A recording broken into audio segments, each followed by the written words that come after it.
Bismillah ar-Rahman ar-Rahim.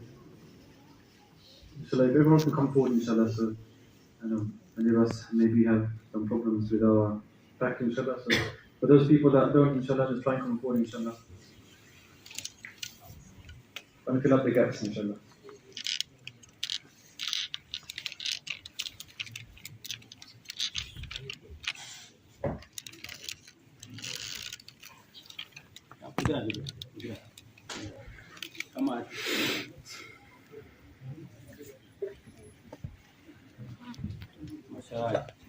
Young blood. Alhamdulillah Rabbil Alameen, wassalatu wassalamu ala Sayyidina Muhammad wa ala alihi wa sahbihi ajma'in. First and foremost, we thank Allah subhanahu wa ta'ala. Allah subhanahu is the one that gives us everything. Allah subhanahu wa ta'ala is the one that gives us everything. He's in control of everything. So He's brought us here today. Alhamdulillah, He's gathered us here today as well.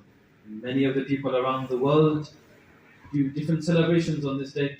Alhamdulillah, this is something that we're trying to encourage other people to try and stay in on this day, stay in the masjid, stay in a good environment where now we're listening to the right things, we're looking at the right things, we're talking about the right things. This is one of the purposes behind these events. Alhamdulillah, we have speakers, alhamdulillah, to come and try to, inshallah, motivate us, encourage us, remind us regarding our duties in life and regarding certain aspects of deen, inshallah, which will be beneficial for all of us, inshallah. So one of the things which is very important spiritually as well is that when we're listening to anything, at least we have some adab and etiquettes and respects of regarding the speaker, how a crowd should be, how a listener should be. Listen attentively as possible, inshallah, trying to talk while the speaker is speaking. And at the same time, when the tilawat of the Quran is going on, a person should try to listen as best as possible, inshallah. And this is something which is also something apart from part of the adab and the ethics of the tilawat of the Quran, inshallah. So inshallah, one of the purposes behind starting with the Quran is the word of Allah subhanahu wa ta'ala. Also, the Quran has the effect of softening a person's heart. So once the heart is softened, then the words and the reminders afterwards, inshallah, will easily pierce the person's heart. And inshallah, before we start the talk, inshallah, we have a tilawat, inshallah.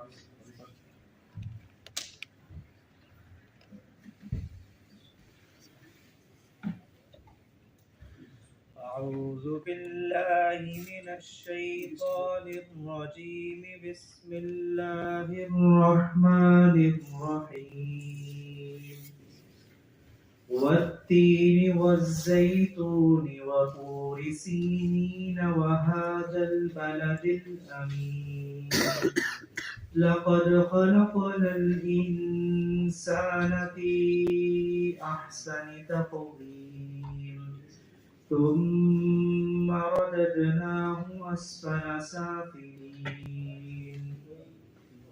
إلا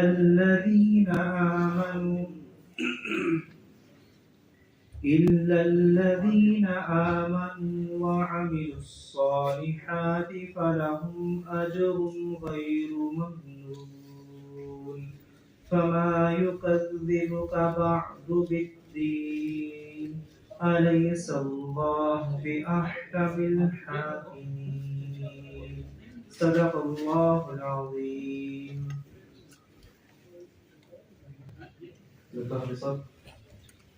Inshallah, without further ado, inshallah, we have with us our guest speaker. Our guest speaker is, alhamdulillah, many of us maybe have seen him, inshallah. So he's got his own channel, inshallah, online on YouTube, Zamzam Academy, I believe. So you see a lot of his talks and a lot of his reminders online regarding different things. Mufti Abdur Rehman, mashallah, been spending many years in this country in the khidmat of deen. Not only in this country but other places around the world. You study around the world in different places as well. Travel the world in many areas, gain experience, gain knowledge from different scholars, mashallah. So this is something that you can really benefit from, inshallah. Without further ado, inshallah. Thank you, sir.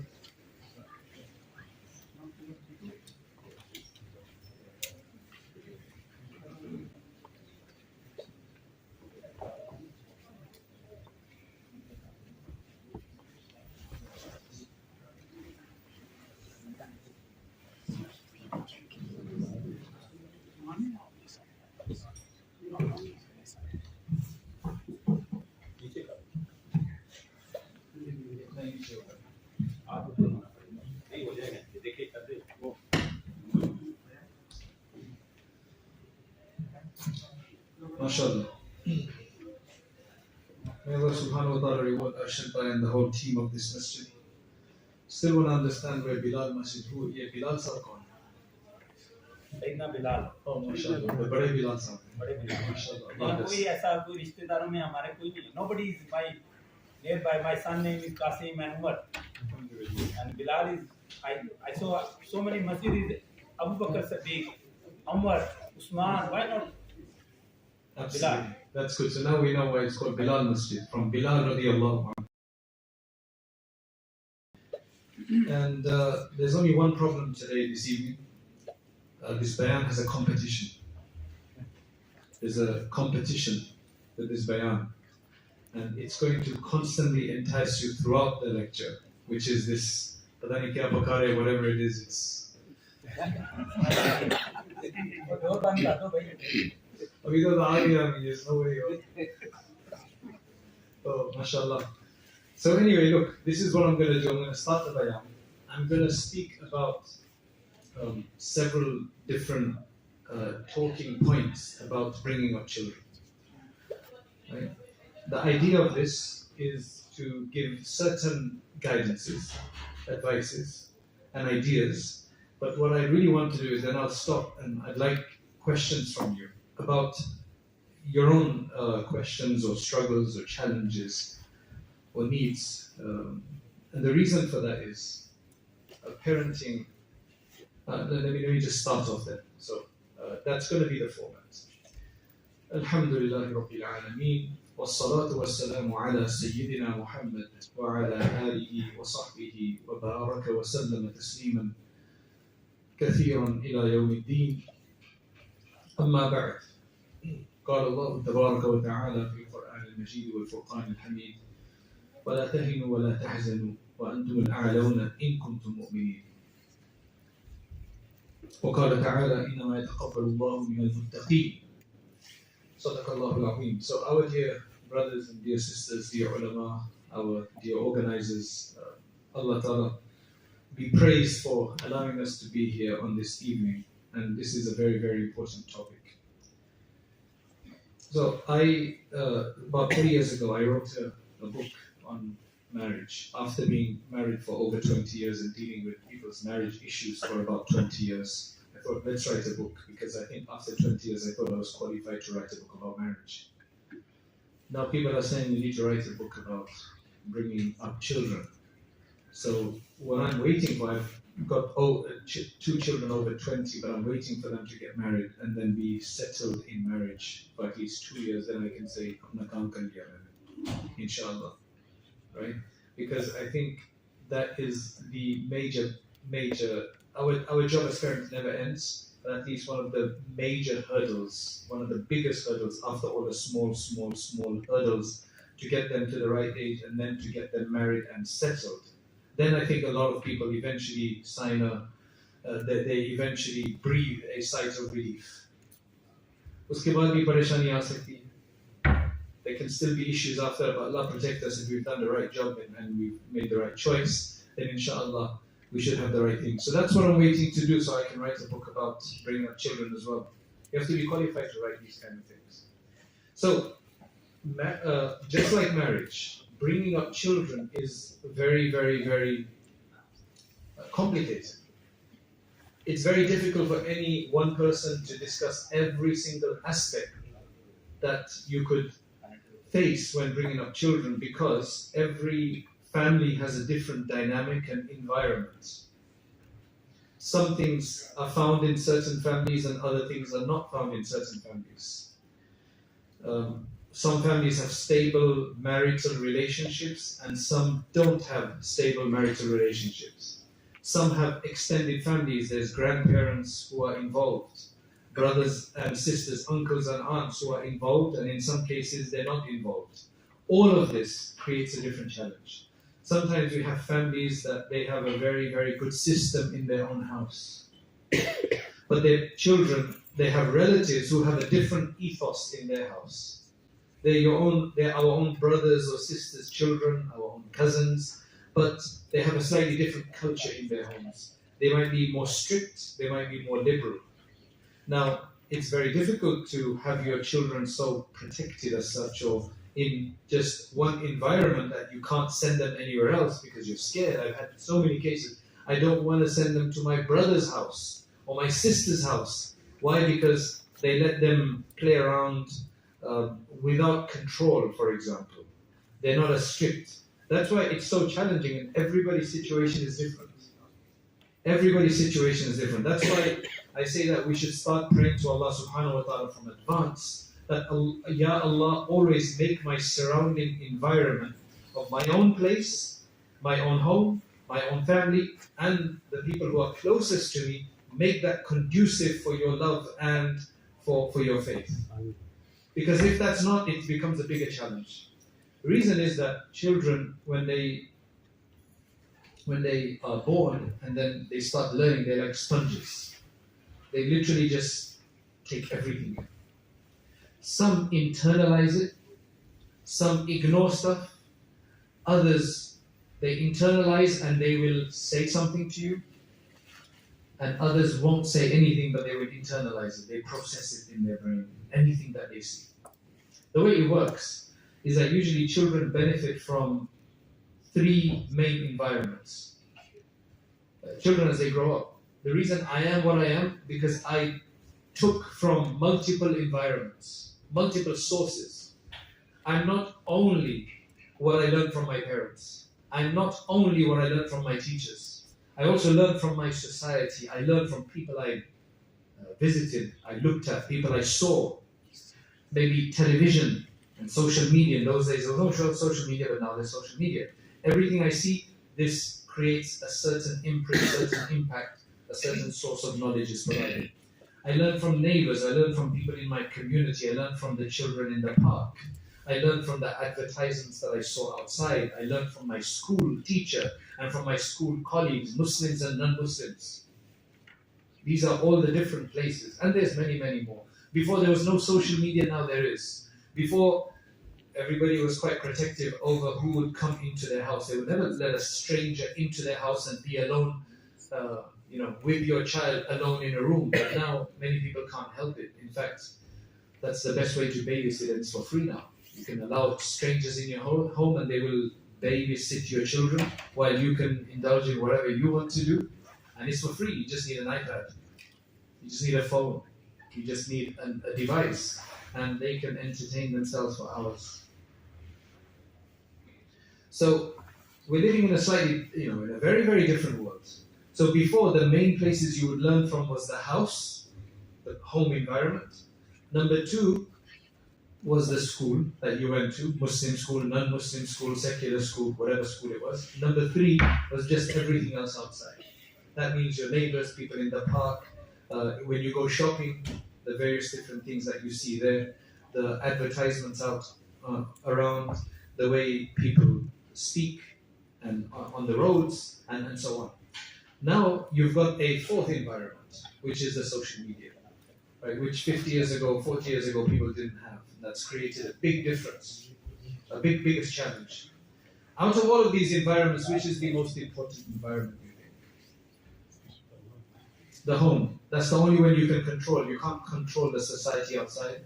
The school you can control to a certain degree, depending on what's available. Is there a good Islamic school available?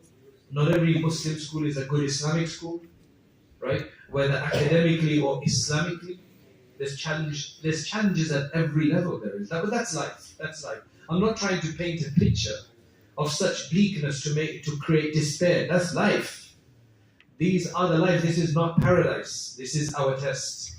That's the way I look at it. And Allah subhanahu wa ta'ala has asked us to ask Him for help and assistance. And whoever He makes it easy for, then alhamdulillah, it's easy. I know many people who are brought up without any Islamic school. Yes, they went to maktabs, but the normal school there was in a secular school.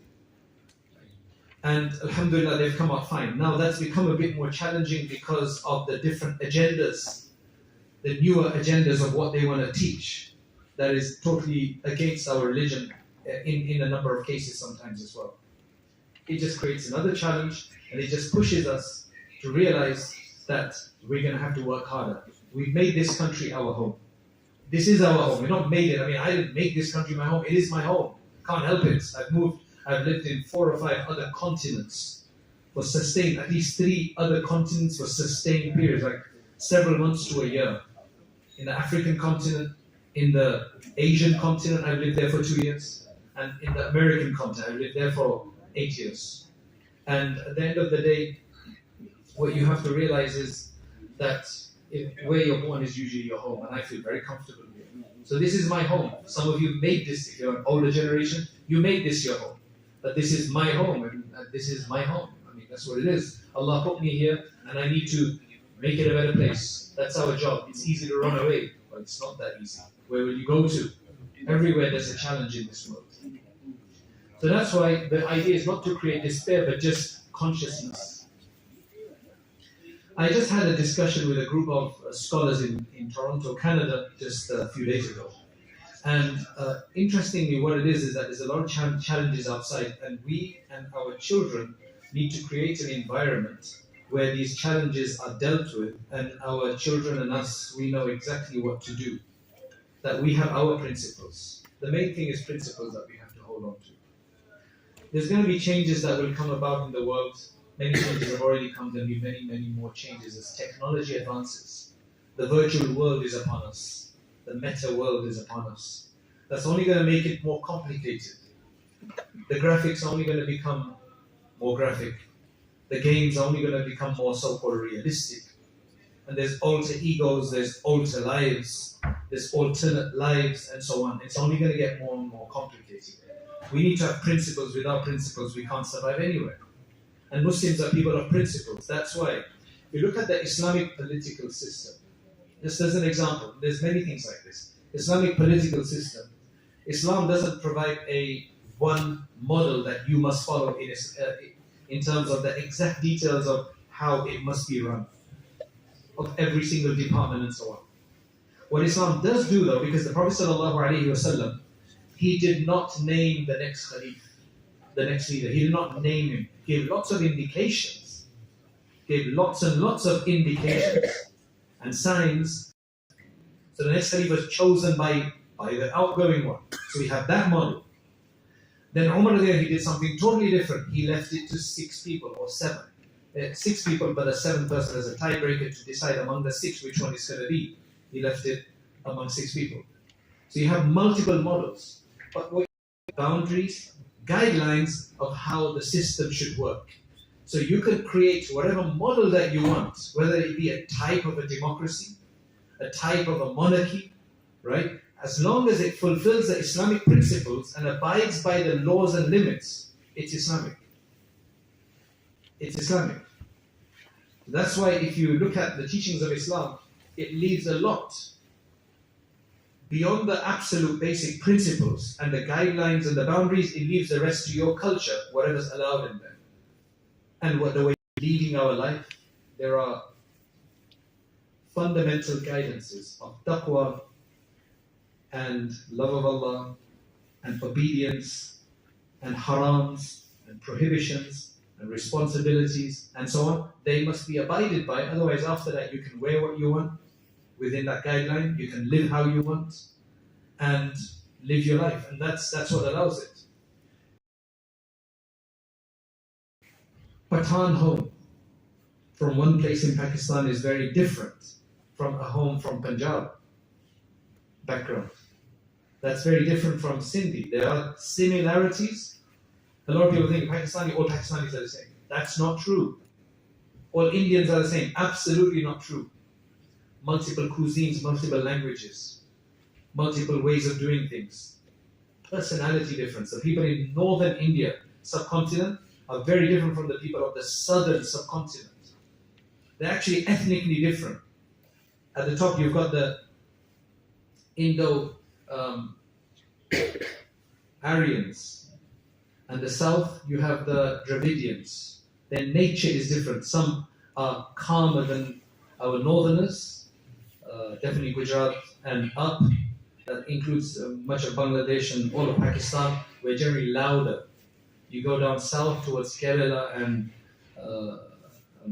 Bangalore and so on, they're a bit calmer usually. You get the good and bad in everybody, depending on how they. But there's a lot of difference. A lot of people from outside say, all Pakistanis are the same. All Indian, they're not the same. We've got a lot of difference. Alhamdulillah, nothing wrong with that. What I'm trying to say is that this is a challenge, so I'm going to mention a few things regarding children upbringing. And what I want you to do, both the sisters as well and the brothers, is that any questions that come into your mind, just remember it, and then when I open it up for questions, because I'm trying to learn more. I can't cover everything in a short half an hour, 45-minute talk. I'd like to hear your question so I can then try to answer it. And if I don't know the answer, I'll say so. So that's what I want to do. So number one, La ilaha illallah. I want to start off with two stories, just to set the scene. Two stories, okay, brothers, little kids? I'm going to tell you two stories. First story. There's a child, he just started high school, secondary school. How old do you have to be to start secondary school? About 12 years old, right? I don't understand the year system. He's in year 8 or year 4 or 5. I don't get that. I just know the ages, right? It's about 11 and a half to 12, right? That's when you start. So he was about 11 and a half to 12, started going to secondary school. Now, his mom had told him that you have to pray Dhuhr, Salat, because it happens in school time. By the time you come home, it's going to be finished. It's winter time, right? So that's why you got to pray at school. And she gave him certain ideas. The child, one day, comes home from school and she says to this child, this kid, did you pray at mother? Did you pray at school? So he said, no, I didn't. Should you be happy or sad? Sad. Should be sad. Who says they should be happy instead? You say it should be happy, right? This guy's looking at you in amazement, like, what's wrong with you? Like, why are you happy for? Look at this guy, he's just totally like, what's wrong? No, it's alright. You're happy as well. Yeah? When I heard the story, I felt the same. I was actually happy. I was actually very happy. He didn't say like, I didn't pray, I don't care, I don't want to pray. He said, no, I didn't get to pray. I was very, very happy. Why? Because he told the truth. He didn't have to tell the truth. Why did he tell the truth? Why didn't he just make it up? Oh, I prayed. She's not going to go and check. She can't go and maybe even ask the school because I don't know what they'd say. Like, you're extremist you are or whatever. You understand? So he told the truth. So now she's like, why didn't you? He said, well, I didn't come to the classroom. On another occasion, this kid, it was Jumu'ah day. I said, did you pray Jumu'ah? He said, no, I missed my Jumu'ah today. I said, how did you miss your Jumu'ah? He said, well, I was going and my friend, I met him and he said, wait for me. He went to do wudu in the toilets. And then I'm waiting, and then suddenly he's not there anymore. He left from another exit. He prayed Jumu'ah and I'm still waiting for him. So I got there today because in school they have a very short Jumu'ah because they have very short break. One kid that I know is finished now. He's finished university, everything. His whole time that he went to high school, he wore wudu socks. They're expensive. You know how much wudu socks are, right? They're like 20 pounds, 18 to 20 pounds, rather than a 1 to 2 pound pair of normal socks. Right? He had multiple socks because that would just make it easy for him to do wudu at school. That was all prepared with the parents and a discussion, right, to facilitate. Can you see what we're looking at here? This one example is just to give us an example of communication, planning, God consciousness, taqwa, which means they recognize Allah subhanahu wa ta'ala. Okay, that's the first story. The second story is this. I was an imam in America for about several years. I used to teach the older children in our community, and my wife used to teach the younger children, like less than 10. I used to teach the older children. So there was a local family who had not, eventually they sent their two children who were maybe 7 and 8 or 7 and 9 or something like that, or 6 and 8, around that age, two brothers. And they were in my wife's class. So my wife was discussing Allah subhanahu wa ta'ala. The attributes of Allah. Allah is the greatest. Allah is the most powerful. Allah can do whatever He wants. Nobody can stand in front of Allah subhanahu wa ta'ala. Nobody can fight with Allah. Allah is the strongest. Do you know what happened? One of those new kids, they suddenly shouted, Power Rangers! You know Power Rangers? Because in his mind, in their mind, Power Rangers was the most powerful entity that they knew. From is it a cartoon or something?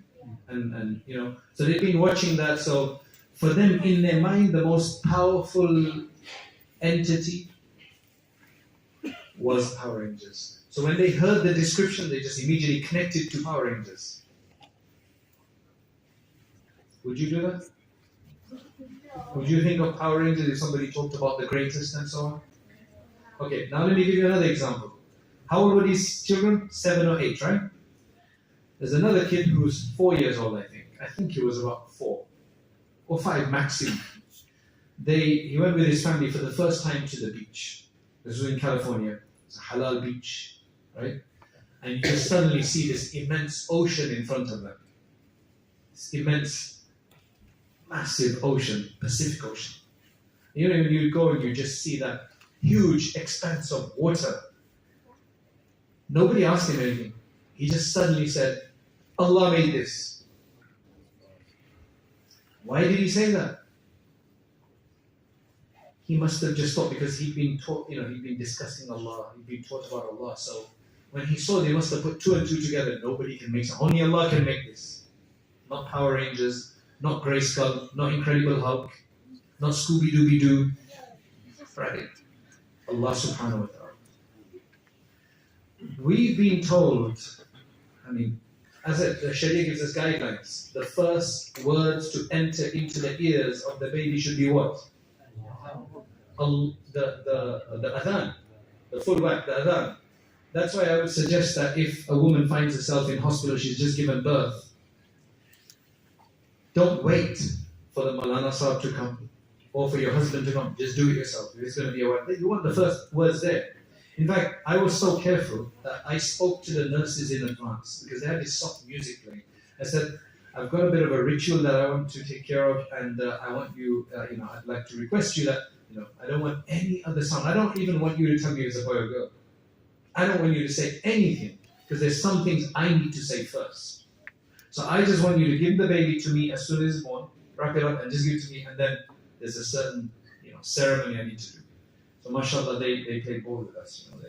So they gave, and then I just said the first word I wanted in my children's, and I did this with all of them, is Allahu Akbar, Allahu Akbar. I want to give them a good start in life. That's the minimum I can do, right? If I can give my child a good start in life by first thing going into the ears is Allah, then hopefully when they die, the last words on his lip will be Allah as well. When a baby comes into this world, it comes from the realm of Allah, from the abode of souls, where they've had an experience with Allah. So when they come in, we just remind them of Allah as the first thing. Then what I did was, after the adhan, I had a tape player, a small Walkman in those days. Now you can do it on your phone. Those days you had a Walkman. And I put Sheikh Ghamidi on, and I remember him whimpering, like crying, and then I put the Sheikh Ghamidi on, and that beautiful sound, and mashallah, he stopped crying. And I just wanted the first words, the first hours in fact, Quran, Quran, Quran. I think it's benefited. I was so particular, I'm not as strict anymore, but I was so particular in the beginning that with my eldest, we wouldn't go into a shop if there was music in there. One of us would stand outside, the other one would go in and buy whatever was needed, and they'd come out. I didn't want him to listen to any music while he was growing up. I didn't want him to hear any junk, because I think that's beneficial. Everything you do is going to pay off eventually. You're not wasting your time. Everything you don't go to extreme. Like I don't want him to see anybody. Subhanallah. You know what I'm saying? You can't go extreme with this, but you do need to do the best, because that's our job, our responsibility to give them the best option in life. That's why, subhanAllah, because the mother is the first place of education for any child, more than the father. The father is as well, but usually the father is going out earning money and trying to bring food on the table and so on. Right? Hopefully that's what he's doing, right? the mother's job is usually with the child, feeding the child, nursing the child, and much closer to the child. Allah subhanahu wa ta'ala has given that amazing relationship with the mother that the child, if the father starts telling the child off, where does the child go? Runs away, right? And if the mother starts telling the child off, where does the child go, the infant? Sorry? Seriously?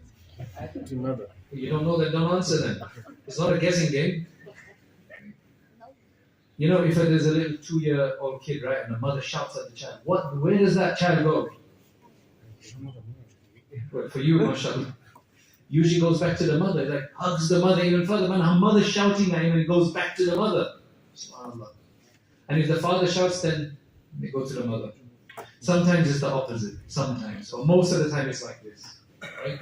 So now, do you know a friend of mine, he said, and it's a really interesting set, he said that a righteous mother can give a 15 to 20 year head start to their child on the path of Allah compared to a non-righteous woman.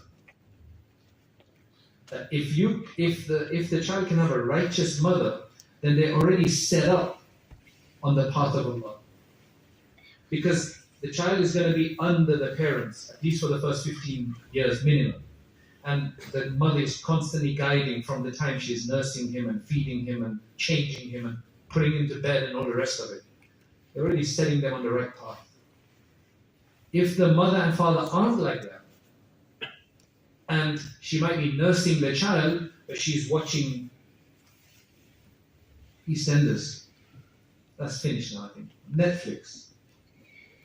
She's catching up on Lollywood drama. Lollywood is the Pakistani version of Hollywood. Right? And there's Bollywood is the Indian version.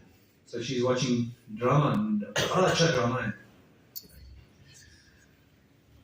in which there's all sorts of stuff going on. You can see what I'm saying. I'm not giving any fatwa here, I'm just telling you to think about these things.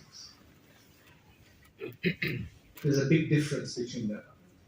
There's one, whenever she's feeding, she's saying Bismillah and she starts. And when she's feeding, she's saying she's reading Quran or she's doing some dhikr. Or, there's going to be a big difference between that and somebody who's gossiping with their friends about all sorts of things. Just points to think about. Because we're setting them on the path. This doesn't mean that the father can go and do whatever he wants. He needs to contribute in a positive way to all of this. Both need to do it. Children learn from both, and both are important for children. Both are very important for children. You can't have a lopsided relationship. If a child is brought up by just the mother, there's going to be an imbalance. Likewise, more seldom, if a child is brought up just by the father with no mother figure there, that's going to be tough. That's going to be psychologically a non-balanced upbringing. We need both the mother and father. They both need to be on the same vibe. Unfortunately, what's happening is many of us are being caught up in the whole liberal attitude of the West, right? So this is something that I just discussed. As I said, I was discussing in Toronto, and this was an observation by one of the people. He says that so many parents have already embraced the liberal framework that they abide by themselves, and they make their children predisposed. Sorry, children, that's a bit of a complicated word, right? They make their children predisposed to accepting any liberal ideas. They'll have no problem with certain sexual vices that Muslims see as problems that are being promoted nowadays because they have liberal attitude. They're willing to accept. I said, what's wrong with that? What's wrong with that? We're seeing that now come into our maktabs. What's wrong with those relationships? What's wrong with those which in Islam they're not condoned at all? They have seen no problem with that because they're brought up to think liberally in that sense. The home should be a place where the children should be able to come and discuss. Because as I said, the home is the main environment out of the 3 or 4 environments we have. You can't control what goes on in all the other environments, but you should be able to, in the house, be a place where the children can come and literally discuss anything they want. Nothing should be taboo to discuss at home. They should feel so comfortable with their parents, at least with one of them, if not both of them, at least like with the mother or the father, that they can say, at school we were discussing gender fluidity. We were discussing, the teacher was discussing Judaism, Christianity, atheism. They should be able to come home and get an answer, get guidance. You might say, Maktab mein kya karte hai? That's a secondary source. The primary source is always the house. If you can't find a good teacher for your children, it's still our responsibility. We cannot going to tell, I couldn't find a good teacher. Well, why didn't you go and find a good teacher for yourself first? You see what I'm saying? It's our responsibility. Yes, we use the madrasa, the madrasa ustad, but we can't blame. We can't put all the blame on them. They should do the best. But we as parents have the responsibility. Ibn al-Qayyim rahimahullah says that if a child goes wrong, at some level the parent has to be to blame. Right? So we have to deal with it. This is our kasht.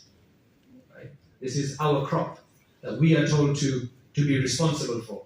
That's why one of the principles I would say is that there should be nothing taboo that you can't discuss at home, and you have to create that opening. You have to ask the children, what did they discuss? Did they discuss this? Did they discuss that?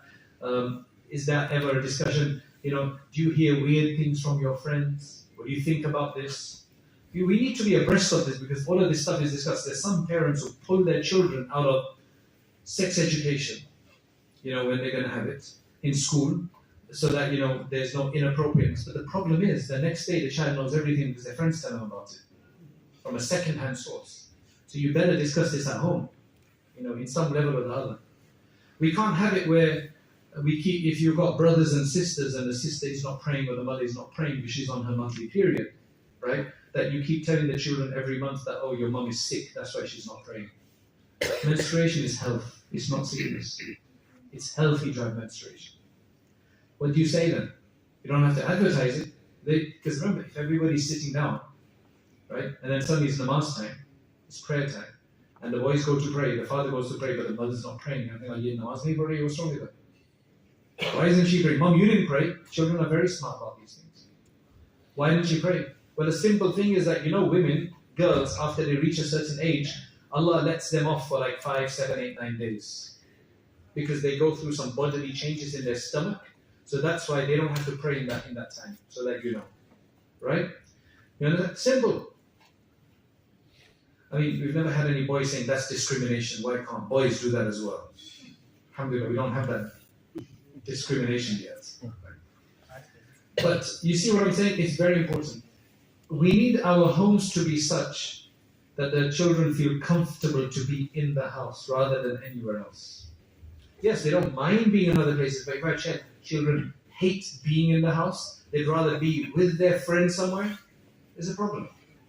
Or if they like to be in the house, but not with everybody else, they like to be in their room on a gadget, door closed, that's another problem. Again, I'm giving guidelines. That means there's something going on. We're not making it exciting. We're not making it where they feel. There's a study that they did. These children in the park, 13, 14-year-olds, right? And one of them comes up with a can of spray, and then he says to one of them, right? How old are you? 10. You're 10. Imagine a kid gives you a can of spray and says, do some graffiti on this building. Would you do it? No. Do you know what graffiti is? Yeah. He gave it to you, and they're all saying that you better do it. Don't be scared. Don't be a chicken. Would you then do it? No. What would you do? I'd just put it down. You put it down, but then they're all like on your case. There's so much pressure on you that if you don't do it, you can't be with us. Right? To be with us, you have to be cool. You have to be like this. You better do it. Otherwise, you're a chicken. You can't be with us. Then what would you do? I just don't want to do it because Would you just stand there and just listen to it? See, this is important. What do you think? You're older than me. How old are you? 14. 14. Perfect age. What would you do? Like, just be honest. You're not doing it. I'm just wondering what you would do if you're in that case. Because we have to teach everybody. What would you do? I'll give it back. You'd give it back and then what? Just stand there or what? Walk away. Just walk away. You see, the only way you can save yourself is go. Because if you stood there, they'll just keep on your case. So what they notice is many of them actually did it. Because it's what you call this is peer pressure. What you call is you don't want to do something, it's against what you've been taught and what you believe in, but because everybody's pressuring you, you feel like, I want to fit in. That's why I do it. You feel like you want to fit in, you want to be their friends because they're cool. You think they're cool, right? And you want to be cool. Maybe they've got a gang. Do you understand what I'm saying? That's why you'll end up doing it. They said that the people who were successful are those who walked away. Why did they walk away? Because they knew that they didn't need these people. So what if they were not going to be their friends anymore? They had a house to go to that they knew was welcoming and warm and friendly. But if you don't have that, they want to belong somewhere else. But if they have that belonging at home, then regardless of what, inshallah, they will think, I don't need this. I've got a decent home to go back to. I've got somewhere to go to. And of course, they might have good friends to go to. This is big peer pressure. So the successful one wants, what's your name? Muhammad. The successful one were the ones who were like, I'm not doing this, and they walked off. He didn't care what happened afterwards. Do you understand? That's what you call peer pressure. It's tough. To dress a certain way and to be a certain way. You wouldn't believe it, but I'll tell you how I was affected once. My mum used to wear the face covering. Allah bless her, reward her. She's passed away now. May Allah give her a place in Jannatul Firdaus. And I don't know how old I was. Maybe I was about 9 or 10. And she wanted to take me out to buy shoes, and I don't know what came over me. I said, I'm not going to come. I said, why not? Because you wear niqab. I started feeling embarrassed. I don't know. I'm just being honest with you. Alhamdulillah, after that, I went to the madrasa and all of that shaitan just left, alhamdulillah. All of that shaitan left. I remember once they went for Hajj, and my uncle and auntie, my uncle was a mufti, right? And he came to stay with us. They just recently got married or something, and they had no children of their own. They came to look after us. So when the day my mom is coming back, my parents are coming back from Hajj, they wanted all of us to dress in Islamic clothing. I refused. I said, no, I'm not going to wear that. My brothers, I think they did. I didn't. Alhamdulillah, Allah Ta'ala took that shaitan away. That I don't feel like that. I'm very bold and very confident now in the way. I've never, had to dress any other way after that. So these are challenges that you will go through. These are challenges that you will go through. You have to do something else. A lot of the time I've noticed that if you've got a child who is very stubborn about something, then a lot of the time you can't help them directly. Because there's a distrust. They view you in a certain way already, so for you to say anything is suspicious. The only thing I found to be beneficial, as in my case, was to change the scene, to go somewhere else that was decent and that also emphasized the same points, but it was coming from somewhere else. I've seen this in cases where they've got a son or daughter, they're kind of not on track. They can tell them what they want. They've got a righteous environment at home, but it sometimes just doesn't work. The only way to do it is to get them in a similar ethos somewhere else. In one case, they sent one of them to a madrasa. You can try to find a new set of friends, whether that be in another country, in another area, or whatever. When they see the same thing, because a lot of children, what they think in some, religious homes, is that it's only my parents who are like this, because my friends' parents, they let them wear what they want, they let them do what they want. Right? That's why it's very important to have relationships. If you don't have that in your family, because they say, well, all my cousins, they don't do it. They don't wear hijab. They don't have to pray or whatever. Then you better find some friends that you develop, invite them over for food, you go to their house or whatever, so that you can actually show them that you're not the only one in the world, that this is not some zulm on you. This is not some oppression on you. Giving ideas. Children need to see others doing it. That's why there's some family programs that take place, and I think we need to do more of them, where they see other children doing the same thing. MashaAllah, in our local masjid, what they've done is they've had this, what is it called, Fajr nights, or Fajr mornings, or Fajr nights. So over these holidays, they've enticed the children, encouraged the children to come for Fajr, and your name gets written down that you've come for all of these Fajrs, and you're going to get, tomorrow's a prize giving ceremony. So whoever's prayed Fajr for all of these days in the masjid over the holidays, they're going to get a prize. That is something that, you see that encouraged. Now somebody might say, but that's not sincerity. Well, we get them used to that, then the sincerity will come afterwards, inshallah. We're going to have to be more creative, because a lot of the countries we came from, there was at least some Muslim ethos there.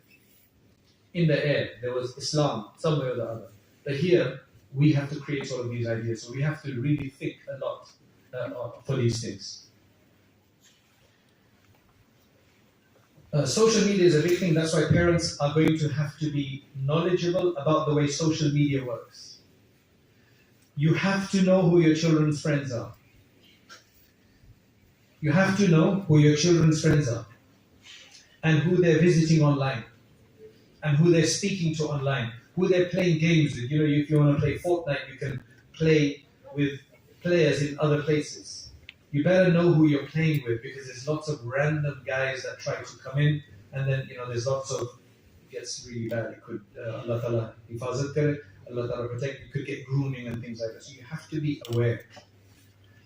For example, when I was teaching in America, there was a big hype about Harry Potter. Everybody was reading Harry Potter books. This was before the movies. Everybody was reading about Harry Potter. It's like, what's the fuss? Why is everybody reading and going on about it? So I read one of them. I was like, I need to find out. And it was, mashallah, very, very gripping. It's a very, very attractive story. I never got a chance to read all the rest, but I had to read one just to understand what the hype is about. You have to stay abreast of this. What my wife does is that she'll check the books that they're reading right now and just skim through them, just to see if they're at the right level, because books are getting a lot more crazy these days than they used to be before. Right? So you have to just stay abreast with all of these things and just do your best. If you don't do your best, then when they grow up, initially it's easy, but when they become teenagers, the relationships, you have to constantly adjust your relationship. You can't use the same strategies when they're less than 12, 13 for after 12, 13. You have to adjust. Parents have to be flexible. So this is, again, I'm just giving some principles here. You have to be very flexible. And number 3, right, you can't win all the battles. You can't win all the battles. You do your best. You pick the main battles. Otherwise, you'll just destroy the whole thing. I would say that the relationship between a teenager and their parents, in some cases, is like a relationship where they're both tied by a thread. And it's a tug of war with a thread like a hair strand. If you pull too much, you're going to break it. But you can't let go too much either. It's constantly back and forth, back and forth. You have to be clever about the things that you do. And ask for guidance. Ask others who've done this. I don't think there's enough practical books about it. There's lots of books about bringing up children with just the hadith and the Quran giving you the general guidances, but we need more examples. Just a few other things. I think one of the things that benefited me to choose the path of becoming a hafiz and alim and so on is, well, one could be because both my grandfathers were hafiz of the Quran, my father was a alim, my uncle was a mufti, and my other uncle is a hafiz, and he just ran in the family. Right? He just ran. That's easy. That might not be your case, but it can become your case for your children, and their grandchildren. You can set that up. One person I know, all of her cousins, brothers, they're all hafiz of the Quran, like 10, 15 of them. They're all hafiz of the Quran. None of her uncles are. He just became that next generation. However, the main thing I think that got me into this deen and always made me love this deen, and may Allah continue that, of course, the grace of Allah and somebody's du'as, but I think it was because in my home, the religion was glorified. The faith was respected and honored. When there was somebody who had become Hafiz of the Quran or a big scholar was coming, they were spoken about with respect. Right. Look at that guy, he's just become Hafiz of the Quran, mashallah. That gives some encouragement. Right? Rather than saying like, I don't know why he did this, some extreme people was like, they wasted his talent, he should have become a doctor or something. Right? Why can't you do hifz and doctor? You can have that, right? But unfortunately, some cultures we come from, there's a dichotomy between ilm and education as though they can't meet. You either do this or you do that. And mashallah, the modern world, you can do both. I can give you so many examples. I know so many people with masters and PhD degrees and they've also become alim. Want the best for your children. So glorify the deen in your home. Okay, and I could say a lot more, but what I'll do is, because I want to leave you questions, and we've got the company, although that smell is gone for a while. We've got the bakhur on, mashallah. So,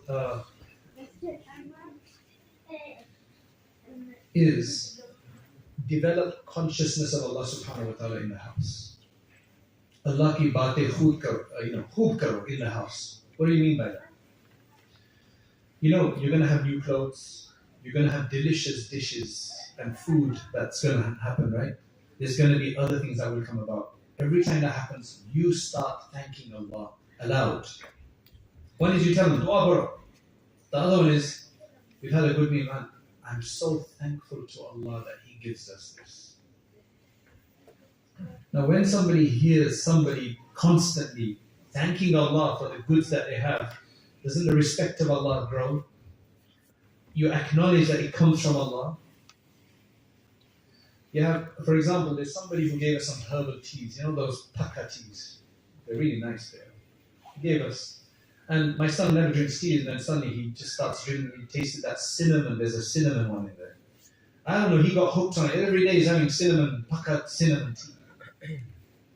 So this is why I told him, I said that, you know the brother who gave us this, you need to make dua for him every time you have this tea.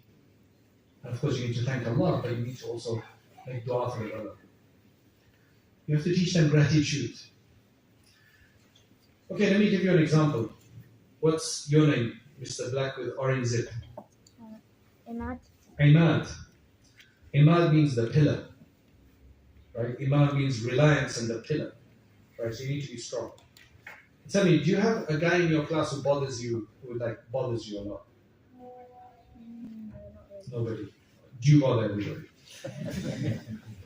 Who's got a friend in class who's a bit bothersome? You got one?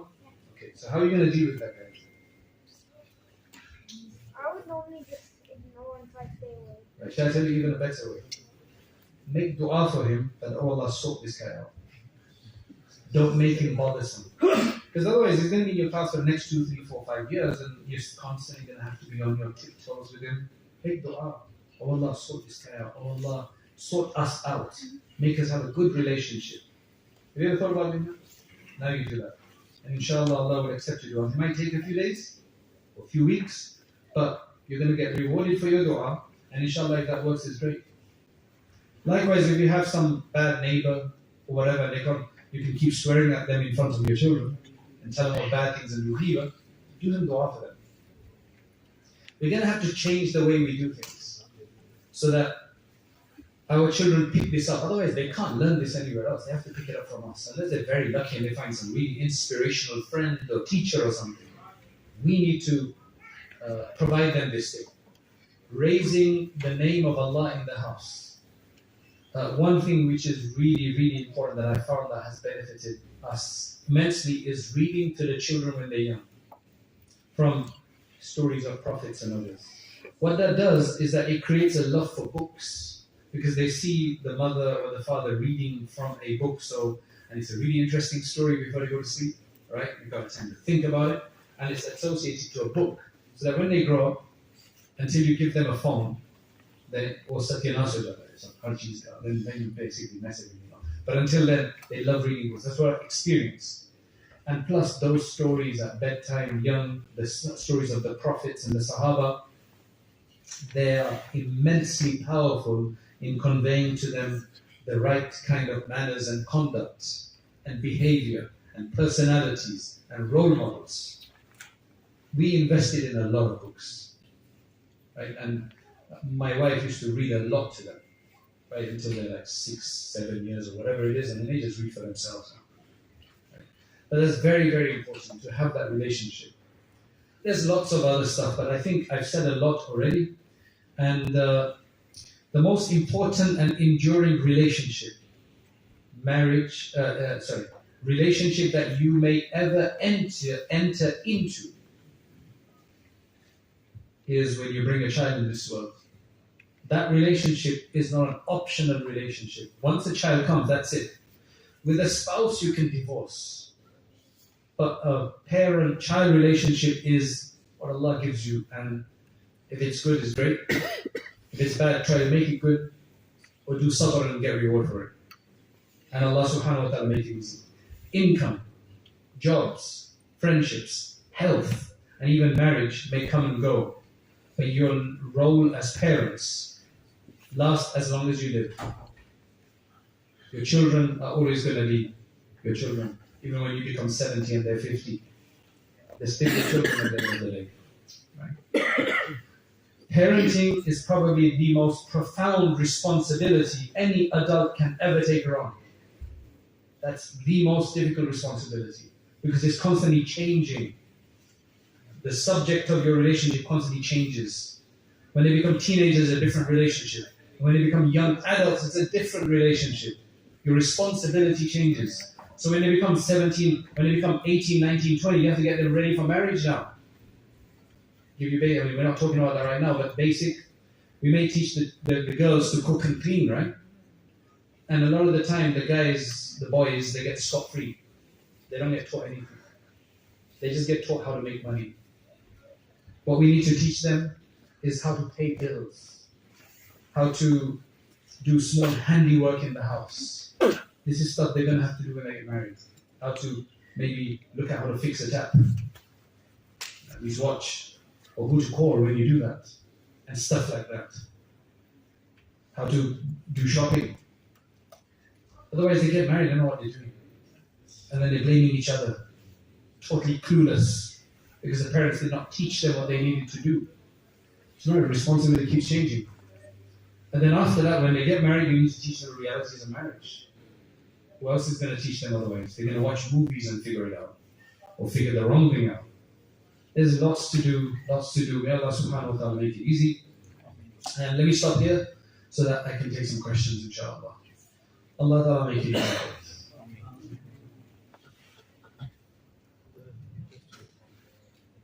Okay, let's start with the ladies' questions.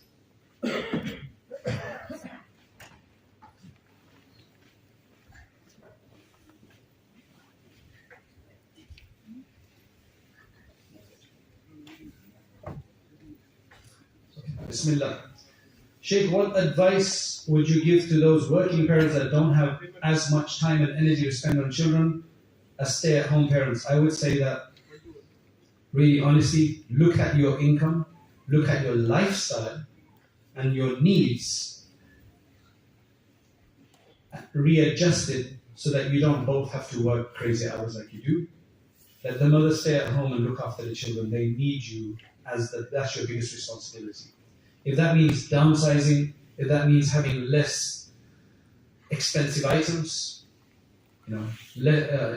using second-hand sofas, not having the latest TV, let that be it because it's a bigger responsibility. Right? That's generally what it is. That's generally what the issue is. Right? Manage your finances and do that. Start with a part-time job. Come down from a full-time to a part-time. You'll have time otherwise. I see that, we teach an iftar course, a mufti course for women as well. And we've seen that the most successful women to complete the course are those who are not married at all yet. They've got no responsibilities and it's a full-time job, it's a full-time work. Or those who have children but now they're over 10 years of age, they're in routine, they're at school, so they've got them in school, So they're only studying with us while the children are at school. Because when your child is at home, you need to be there. So give up your job while your children until they're 12, 13, then maybe you can get a job. If you don't do that, you're going to be in trouble. Alhamdulillah, that's a honest question. So the world is not everything. The dunya, yes, you need a certain amount, but you just don't need to waste your time with that. And what advice would you give to parents where one parent is teaching Islamic rules? How do you treat your children equally? Children only for them to be overridden by the other parent. How would you deal with this?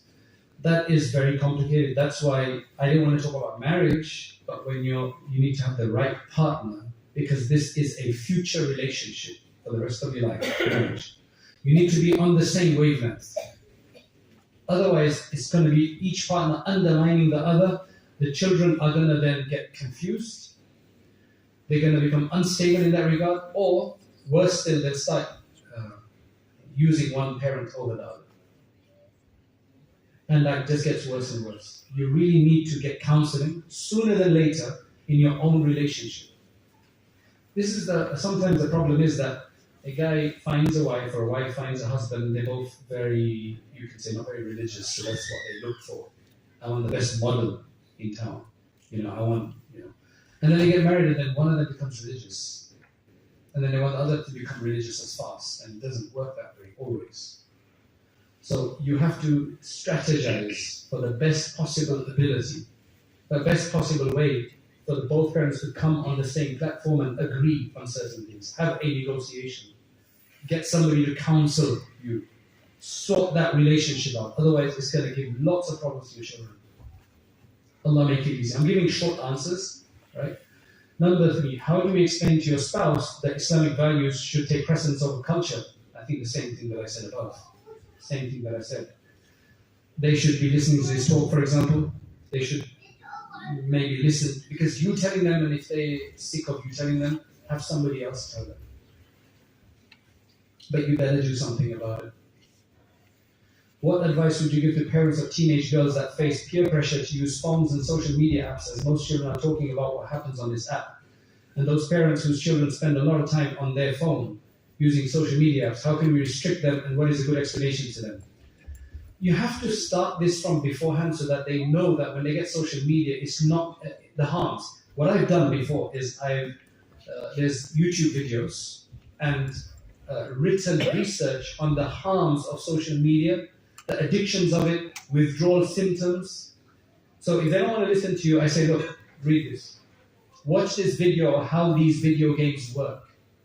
I remember there was an interview with the guys who were creating the sound effects of a famous video game. I forget which one, it was Fortnite or something, or the next one was going to come out. They had an interview.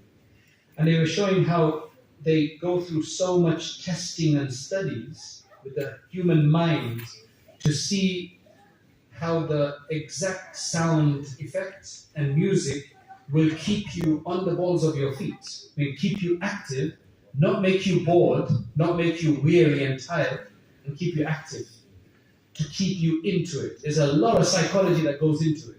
A lot of money is spent on doing that. It's not just random music or sound effects. It's to give you that adrenaline, that dopamine. So I think your children are, that they should understand that.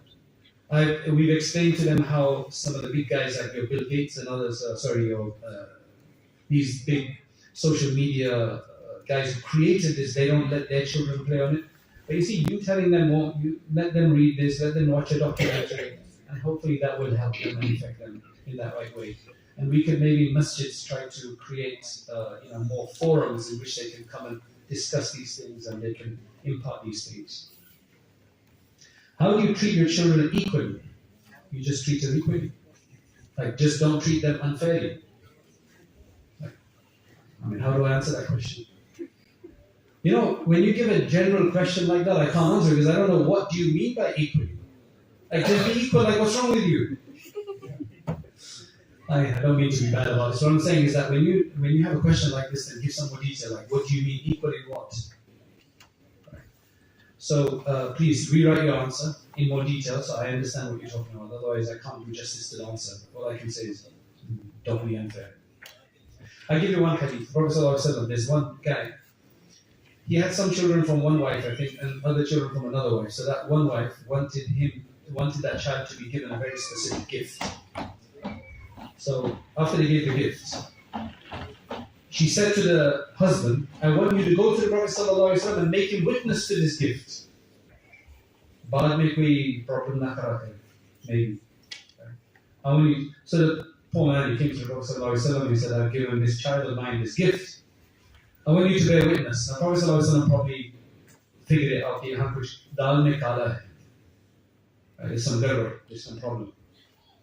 Right? So he said, did you give all of your children the same amount? He said, no. So he said, then why are you making me a witness to something which is unfair like this? So, now, you are allowed to give if there's more need for a child. You are allowed to give. But if it's to deprive another one, then that is completely wrong. Your children, if they feel that you are doing favoritism, that is one of the most detrimental things that you could do. Your relationship will be messed up with that child. They will remember that. We have some weird cultural things, I'll tell you. A little kid, 5, 6 years old, an auntie will tell him, as a joke, that do you know that your mom is not really a real mom? They found you and they're looking after you. I've had this experience with a few kids. It's so... Do you understand this culture? Some people do this. It's detrimental. Don't do this kind of stuff. Then you'll say, oh, no, I'm joking. It will leave a scar. It will leave a doubt in their mind about this. Like, is that really mine? Is that not mine? Very dangerous. There's some really weird cultural things that we do sometimes. Another one. If you're misbehaving, Mauli Sahib ko bulayenge. Maulvi Sahib ko bulayenge. वो आपकी पिटाई करेंगे. I'm going to call the Mauli Sahib to beat you up. Very, very wrong, because what you're doing is that you're making the Mauli Sahib a ghost or some kind of jinn or some kind of scary guy. That's why they don't like him when they come to the madrasa, even the guy's so nice. The parents are making them into a bogeyman. Very bad. I don't think my parents ever did that. Understand? You should never scare your children with religious people because you're right. Psycholinguistics. For example, I was in the masjid, and my child, young kid at that time, he bought a toy with it. So I was speaking to him in Gujarati at the time, and the word I used for toy was in English. I said toys instead of the Gujarati word for it. So the whole conversation was in Gujarati, but the word for toy was in English. So I said toy in Gujarati. Apni toys ke saath khelo, like in Urdu, that's what it said. A friend of mine who's Syrian, he said, that's very wrong what you just did. I said, what do you mean? He said, what you're doing is you're associating fun things with the English language. I know this is getting a bit deep, but you're associating fun things with the English language, so they think that the English culture is more fun than your Gujarati culture or Urdu culture. So don't associate wrong things with wrong things. Another thing that I'd like to mention is that, we use baby words for certain objects and certain things when you're like, dudu pilo. Would you say that to another adult? Thoda dudu pina hai aapko? Do you understand? But you say that to children, like dudu pilo. And you'd say, do you know some other words like that? Is there any other baby words that? Dudu, and what else is there? Huh? What's one of those? That's Swahili.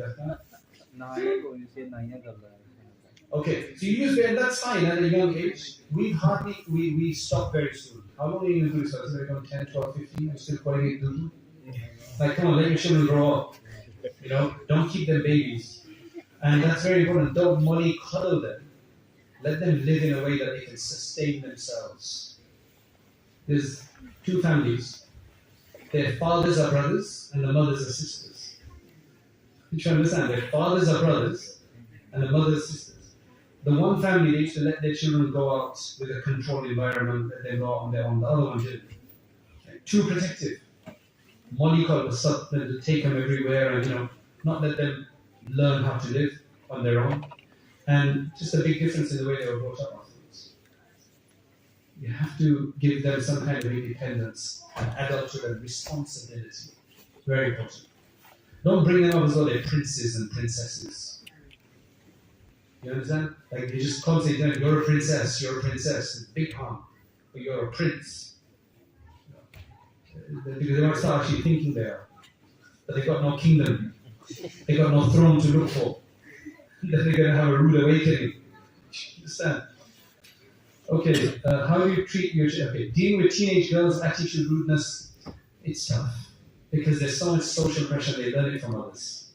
Very tough. That's why you need to find them better friends, find others, take them to some programs where they can learn these attitudes. There needs to be special classes that we organize for our teenage girls and boys beyond the local normal maktab until the age of 12, where they're dealt with in a teenager, as a young adult, to become more serious.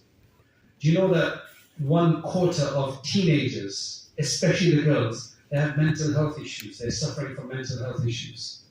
The world is not giving them an easy way. They're promising them and enticing them with these things that are like how they should look, how they should smell, how they should appear, makeup, and be with boys and all that stuff, which is unattainable. And they're really confused. Allah make it easy. How do you advise those youngsters who are far away from the deen? I need more detail. I said, let's find, sometimes you just need to give them some time away and then eventually learn. I think I have noticed that if you've taught them well at a young age, they might still become corrupt when they become teenagers for some reason. They usually come back. But what I've noticed with those who have not had a decent upbringing until the age of 9 or 10, a good maktab system, love of Allah, conscious of Allah, then it's much more difficult because they don't have to come back to unless they get lucky and they get some good, mashallah, tarbiyah from someone. Sometimes when a child wants to come back on the straight path but their family is not supportive and live in a demotivating environment. Yeah, that's not very good. That's not very useful. That was just a comment. Allah Ta'ala make it better. Okay, any questions from you guys? Or are you leaving it to the women to ask the follow-up questions? I've dealt with all of their questions. Yeah, I wrote them down, but two of them already answered. Okay, that's fine. So just cross those out and send the rest. Or I'll do it. The common mistake that you see parents do are bringing their child up from different ages, like from when they are very small and they're young age. I think the age is like between up 12 and after 12. What you think the parents shouldn't do bringing up their children? I think I've mentioned many of the common mistakes. I mean, I've mentioned what I have. So if you've got something more specific, then you can ask that. The naming of the child? The naming of the child, yes. Find a name that is good in meaning, easy to say, and not so corruptible in the way people will say it. Personally, I would say avoid double names. Nobody uses them except the parents. I don't know, Muhammad Yusuf, and then Ali, they have a surname as well. Nobody uses the double names. Find one good name. And it's confusing. If you have a double name, constantly you have to write in every official, you have to write the whole thing. Some people call you the first name, some will call you the middle name, or the second name, or whatever. It's confusing. Find names with good meanings. Right? And don't try to find an exotic name so that so you're trying to set them up to be the next YouTube star. A branding name. You know. I get, subhanAllah, I'll give you an example. The other day I got a call from my sister. She said that I'm having a child or whatever. I have a question about a name. I said, what's the name? She said, Isaiah. And it really ticked me off. Because I've had questions about somebody saying that can we call her Hannah instead of Hannah? Because they want to kind of keep it close but anglicized so they can kind of fit in. But this one was really taking the mick. Isaiah instead of Ishia, which is the original Arabic. I'm like, where did you get that name from? I found it somewhere. It just, why do you want to keep it? Oh, to make it easy for non-Muslims to say the name. I said, you're trying to make it easy for non-Muslims to say the name, but how do you think your own Indian Pakistanis are going to say that name? How would you say it? Isaiah, yeah. Ziaul Haq. Do you understand? I said, what are you trying to do? I said, you know, the problem with that name will be that when I hear the name, it just reminds me of the book of Isaiah, the biblical word. It's a biblical name. I haven't even seen non-Muslims with that, Christians with that name. Very few. Why would you choose that name? There's an identity issue. You want your child to be constantly asked, are you Muslim? Because your name is Isaiah. Your name is Aaron instead of Harun. Okay, he's a convert, that's understandable. The guy is not a convert, you're giving him Aaron instead of Harun. Like, why would you do that? Are you trying to be of another tribe? Are you trying to be of another, another culture? So, yes, I understand. I mean, if you want unique names, I've got quite a few for you that were names of maybe Sahaba or Tabi'in or something like that. But don't just look online, and people look online and find the weirdest names, right? And they don't make any sense in Arabic or Persian or whatever. You can find a good name, that's fine. Just be very careful. The Prophet also used to change weird names to good names because names have an effect because you're constantly going to be called that name. And I think there's a subliminal effect of that. Jesus. The corrupting of the name, you said most of the corrupted name is Muhammad, where they know more to make it. Well, that's a different issue where Aslam likes to call himself Sam, and Muhammad suddenly becomes some Mo guy, right? And I don't know. I mean, I don't like that. If you're trying to hide your identity, how far are you going to hide it? And what's the purpose of hiding it? We've seen the hypocrisy of the way they dealt with the Qatar World Cup. I hope that even many liberal people who didn't believe that there's any conspiracy or that there's, there's sincerity, they would learn from the World Cup how much hypocrisy there is. Why did the BBC not show the opening ceremony of the World Cup? Why don't they show the players when they bow down, for example? Why are they critical? There was nothing good, even though majority of people are saying it's the best World Cup. You can see the hypocrisy. Nobody's going to be happy with you. And if somebody is, they'll be happy until your death. Then what are you going to do in the hereafter? Do something so that you're happy in this world and the hereafter.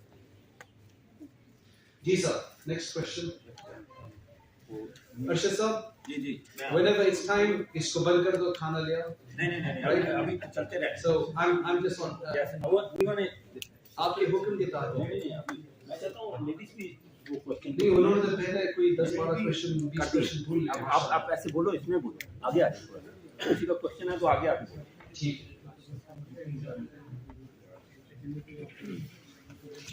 Please recommend some for teenagers 16 plus Islamic education online, so they can't travel, for example. Right. If you for over 16s, if you can't travel and you can't find locally, then we have set up something for them called Rehman Institutes, Rehman courses, right? And what that does is it's got 30, 40 courses, short courses that they can take in their own homes, at their own leisure, in their own time.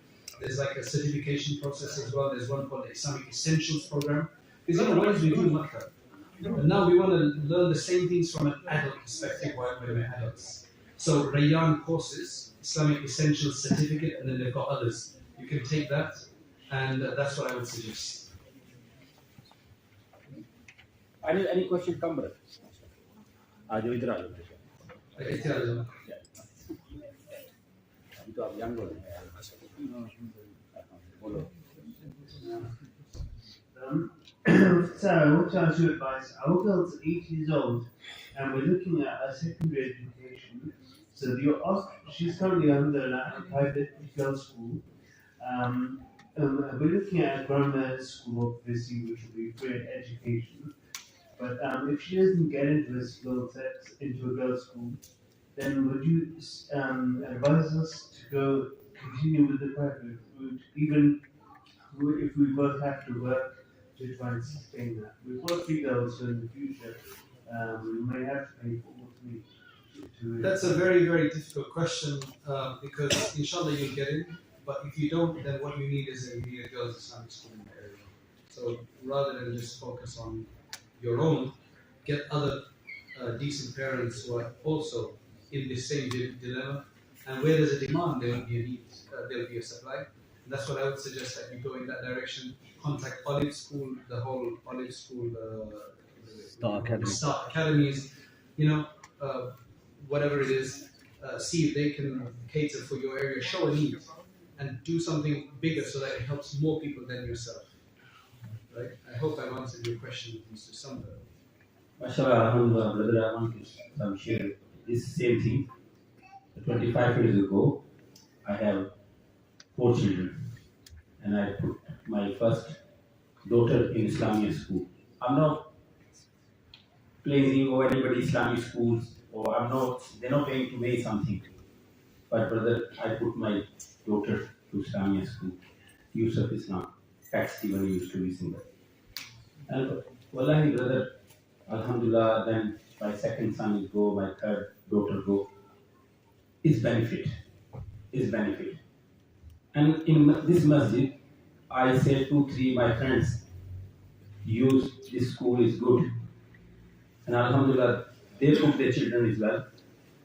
And they also benefit. One of the boys, he just recently go. Sam, you want to say something about Islamic school? No? Where's your brother? I wanna use even. It's good if somebody have money to send your school in Islamia. Is better because that environment is because it's only 120 kids. They keep an eye on there. It's very, very important if you can afford it. One of our trustee, Fadal Bhai, he put his one son, and then he says difficult for money wise and hard. But Alhamdulillah, his son is qualified for all the grammar schools, and he says, I don't know what shall I do now. And then end of the day, he sit with me. I say, ask your heart and ask your son is different in Islamia and other school. He put his son over there. Please, I'm always saying in my whenever talk. So please, brother, you have any question? Yeah, yes. You want to answer? I'm talking about you. Yeah, I was just going to ask about the Christmas time nativity at school. How do you deal with that one? You see, it depends on the nativity. If it's just something that they're learning, you have to then be able to tell at home what the real story is. That's one version of their story. This is our story. That's how we do it usually. In the masjid, for example, in many masjids, I remember I was in Canada, but in a lot of masjids here, they actually had Isa alayhi salam's life story during Christmas, so that the children can come, they can learn the real side of the story. You can't prohibit everything in school. Do you understand?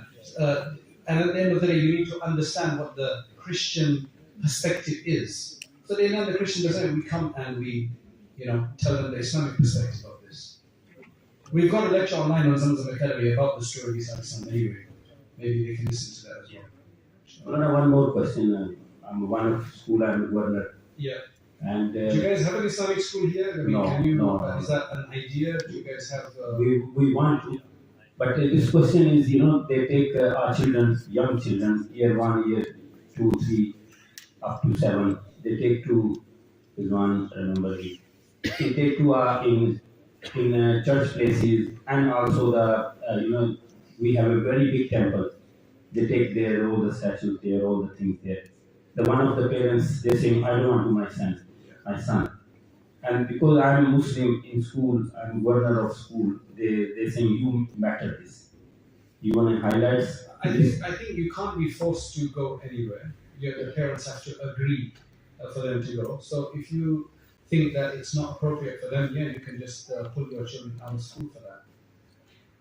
For that they say, we don't want them to go on that trip. And that's fine. That's understandable. But if they do go, you do need to be giving the other side. You do need to be giving an understanding of what it is. That's very, very important. If you can't avoid it. Another question. Assalamu alaikum, brothers. So, brothers, I've found an app that can make your life very easy, inshallah, all Muslims.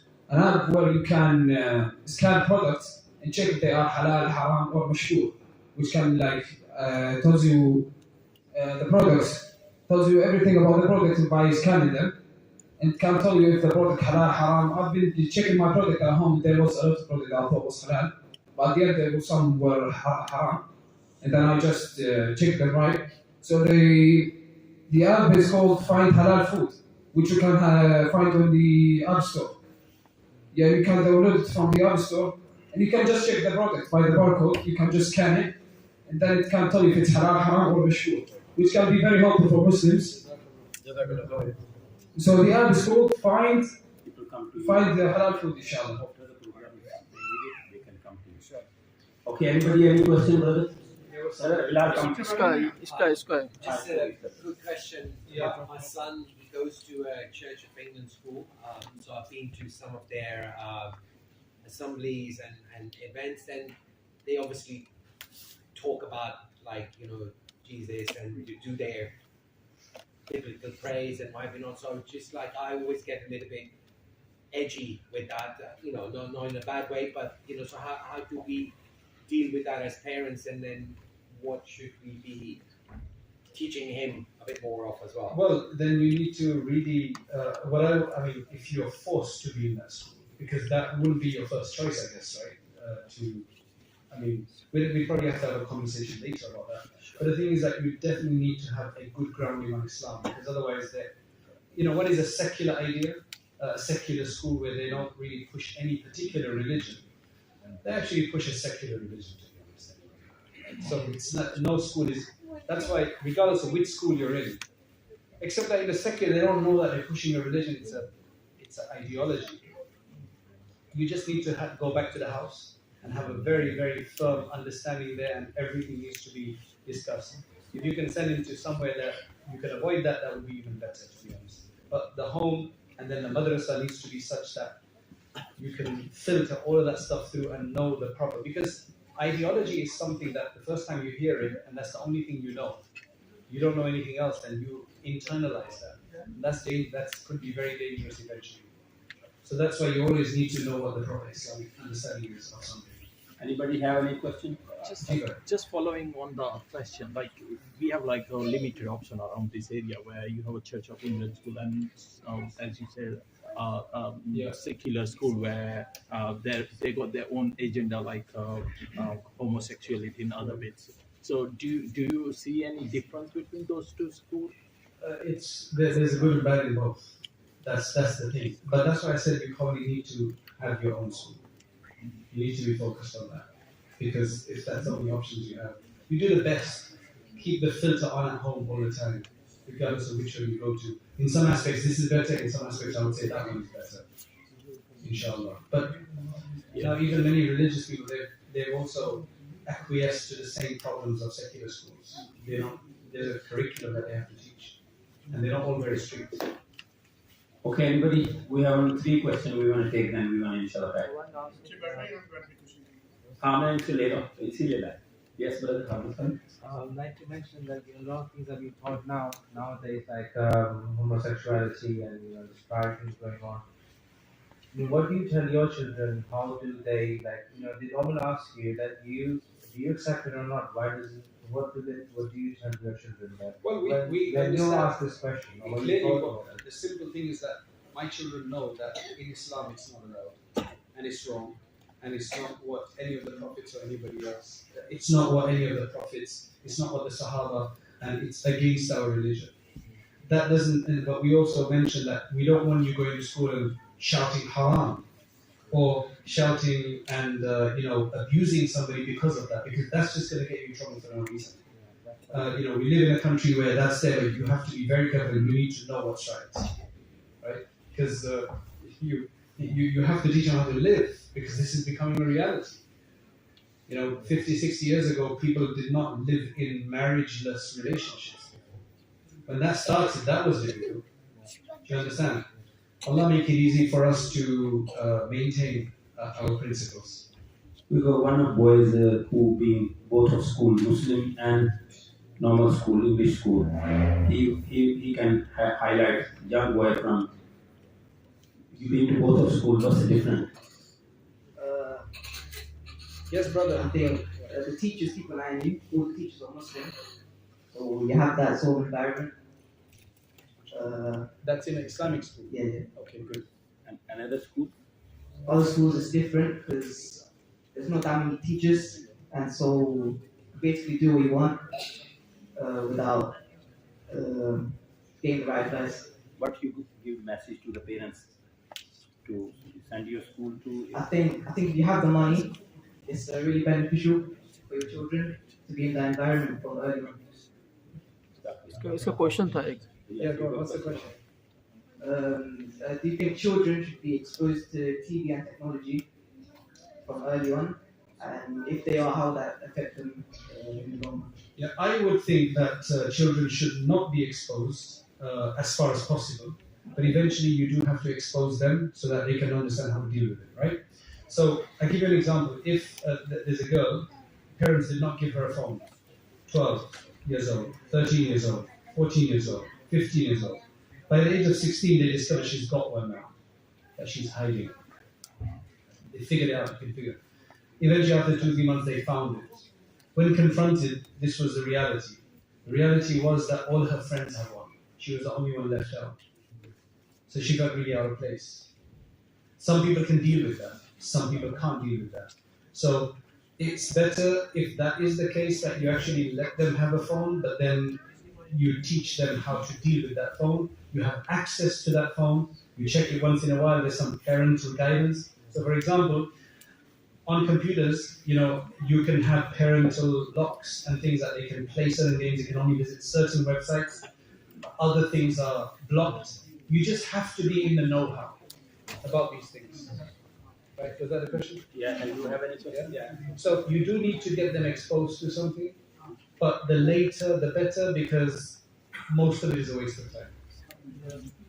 What about exposing them to TV?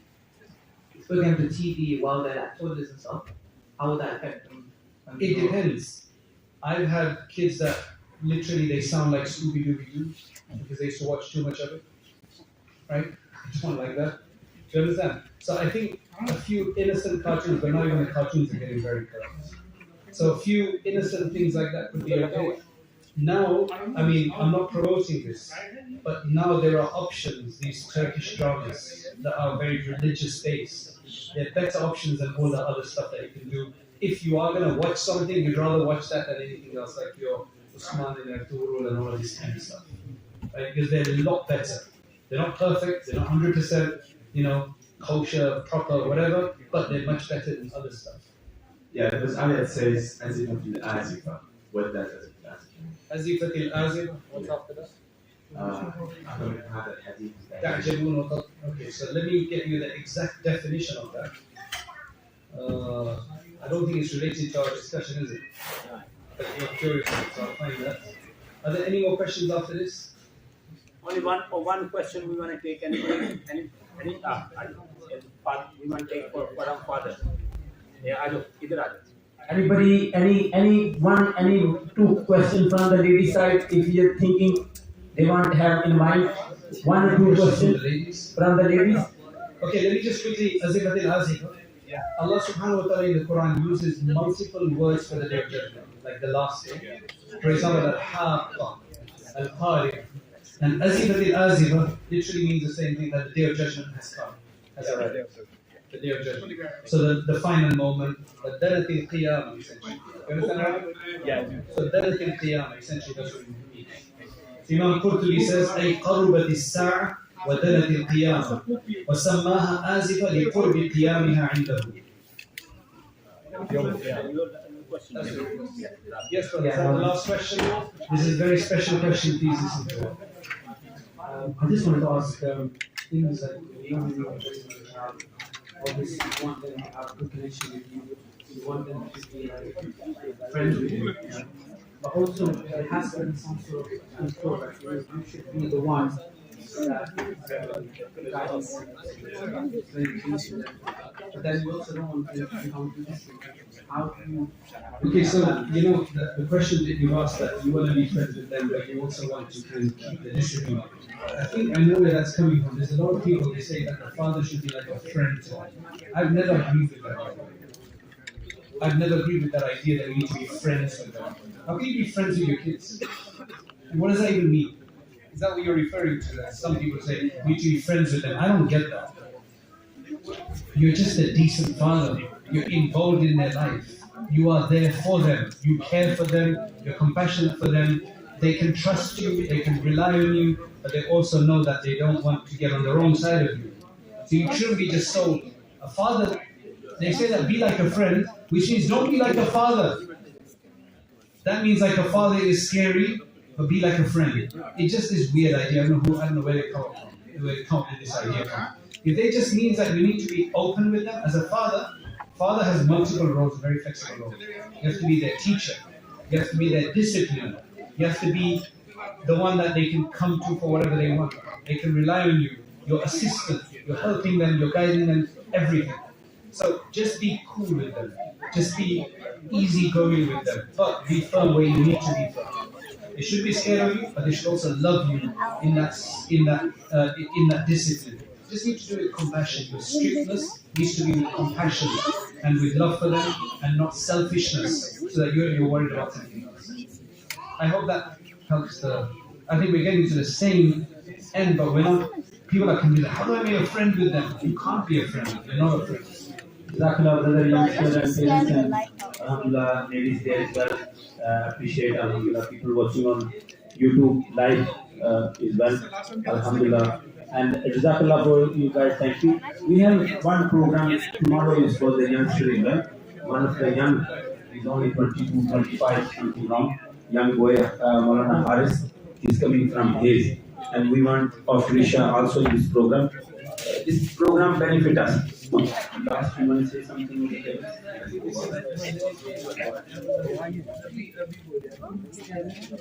So last point is that us, at the same time we need du'as. The grandparents need to make dua for their grandchildren and for their children. The parents need to make dua for their children as well, and to Allah subhanahu wa ta'ala to make it easy. And inshallah Allah will make it easy. That's why I'm going to give you two du'as. One is verse 74 of Surah Al-Furqan. رَبَّنَا هَبْ لَنَا مِنْ أَزْوَاجِنَا وَذُرِّيَّاتِنَا قُرَّةَ أَعْيُنٍ. Our Lord, grant us from our spouses and our children and descendants those that will be the gladness of my heart. And make us imams of the righteous ones. So me as a father, I'm the imam of my progeny and my family. They're righteous. So you're asking for yourself, you're asking for yourself. The other one I found very beneficial. رَبِّ اجْعَلْنِي. Anybody, everybody can read this. A mother can read this, a father can read this, the children can read this. And رَبِّ اجْعَلْنِي مُقِيمَ الصَّلَاةِ وَمِنْ ذُرِّيَّتِي رَبَّنَا وَتَقَبَّلْ دُعَاءَنَا. Oh Allah, make me of those who establish the namaz and prayer, and from my descendants. And oh Allah, accept our dua. I have to ask Allah to make it easy. So Allah make it easy for us, make it easy for us. اللهم أنت السلام ومنك السلام تبارك يا ذا الجلال والإكرام. اللهم يا حي يا قيوم برحمتك نستغيث. اللهم يا حنان يا منان لا إله إلا أنت سبحانك إنا كنا من الظالمين. جزا الله عنا محمدا ما هو أهله. Ya Allah, have your mercy upon us. Oh Allah, have your generosity upon us. Have your benevolence upon us. Oh Allah, forgive us. Forgive us our wrongdoings. Forgive us our distractions. Forgive us our negligence. Forgive us our indulgence in the wrong things. Oh Allah, we ask that you make it easy for us to worship you. And oh Allah, to make the home a place that is conducive to your obedience and your devotion. Oh Allah, make our children on the right track. Make our progeny on the right track. Make our progeny until the day of judgment those that are the coolness of our eyes in this world and in the hereafter. Oh Allah, protect them, because there are a lot of challenges out there. There are a lot of difficulties out there. There are a lot of issues to distract us. Oh Allah, make it easy for us. Oh Allah, make it easy for us. Oh Allah, allow whatever has been said here to become easy for us all to implement, and give us barakah in our children. If you've given us children, allow us to fulfill their responsibilities. And oh Allah, we ask you for the blessing of all people in this world, and to remove the turbulence and the oppression that our brothers and sisters feel around the world. And oh Allah, the flood victims and many other people that are having problems around the world, we ask you to deliver them from their misery. And oh Allah, we ask that you make this a much better place for us to practice our faith in, and our surroundings easy for us. And oh Allah, we ask you for your love and the love of those whose love will benefit us with you. And oh Allah, bless all of those who have made this program happen today and allowed it to happen. and Allah make accept it, and any other projects that we have Allah accept them from us. Subhana rabbika rabbil izzati amma yasifun wa salamun ala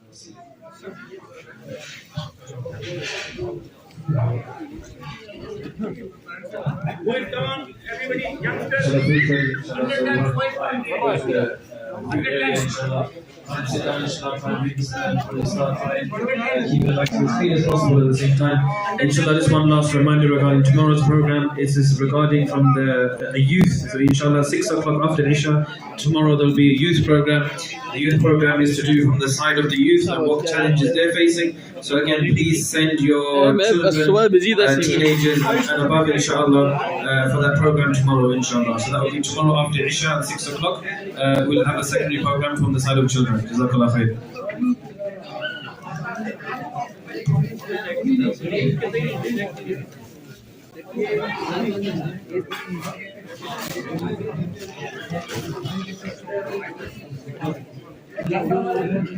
मुझे भेजोगे मैं आपको email address ये YouTube पे किसके इनके नाम पे यूट्यूब पे नहीं नहीं हमारे YouTube पे मस्जिद के YouTube पे लाल मैसेज बच्चे आ जाओ सारे बच्चे बुलाओ मेहमानों को आप उठाओ लेके साथ उनके सामने आप उठाओ आ जाओ यार हमको भी सर ले लिया अभी